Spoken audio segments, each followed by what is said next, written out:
Today, we're going to show you how to make crispy, creamy roasted potatoes. They are the best that I've ever tried. You need proof? Well, let's hear that crispiness.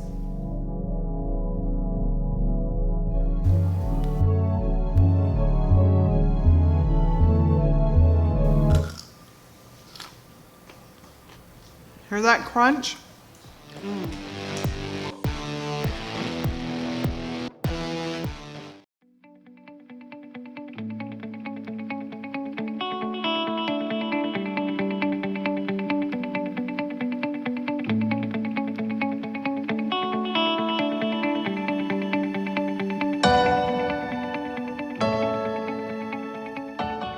We're boiling 2 quarts of water. We're going to add in 5 teaspoons of salt, half a teaspoon of baking soda. Okay, here comes the potatoes. You can use russet potatoes if you have them. However, I highly recommend getting Yukon Gold potatoes because they just crisp up a lot better in the oven.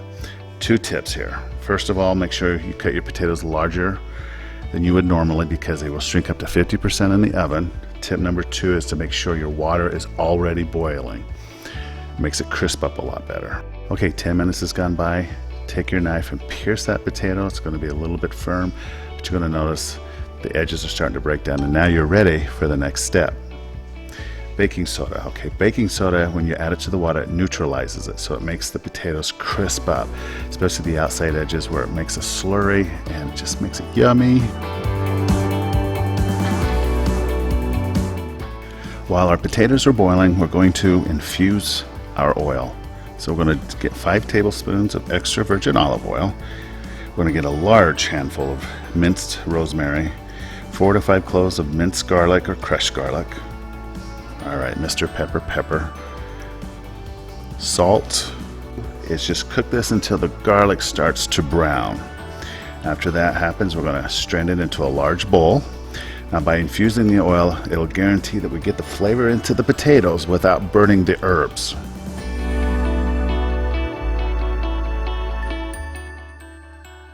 All right, drain those potatoes, and then we're going to leave them there in that colander for just a couple of minutes to drive off that extra moisture.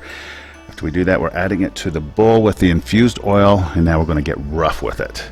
The idea is to have kind of a mashed potato type consistency around each of the potatoes. That just helps it break down and crisp up a lot more. Now we're going to add in our salt and Mr. Pepper.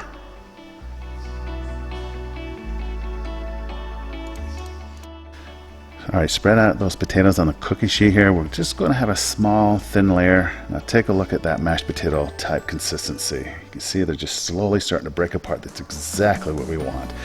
Boy, these are going to crisp up nicely.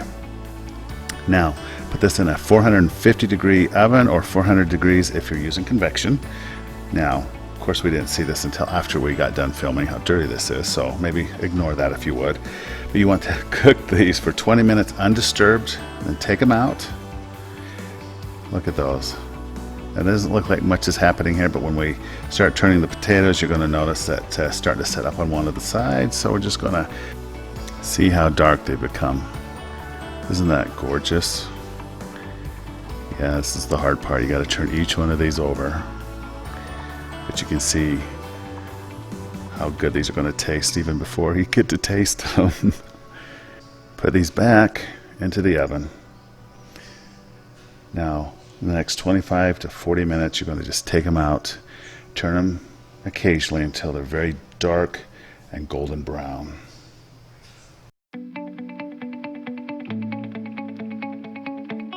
Transfer your potatoes to a bowl. Okay, we're almost done. Look how yummy this looks. Nice and crispy. Add back in your aromatics, our rosemary and garlic that we had strained earlier before. Now before we toss this together, we're going to add a couple more things. We're going to add in a big handful of chopped parsley. You may want to take a taste first, but usually you'll want to add in salt and Mr. Pepper again. Always better with pepper. What else are we going to add? How about some Parmesan cheese? Everything's better with cheese. It looks good. It's like a salad almost, doesn't it? Now we're going to toss it together. And guess what? We're Getting close. Everything's combined. And now it's ready to serve. Take a look at this. So are you looking?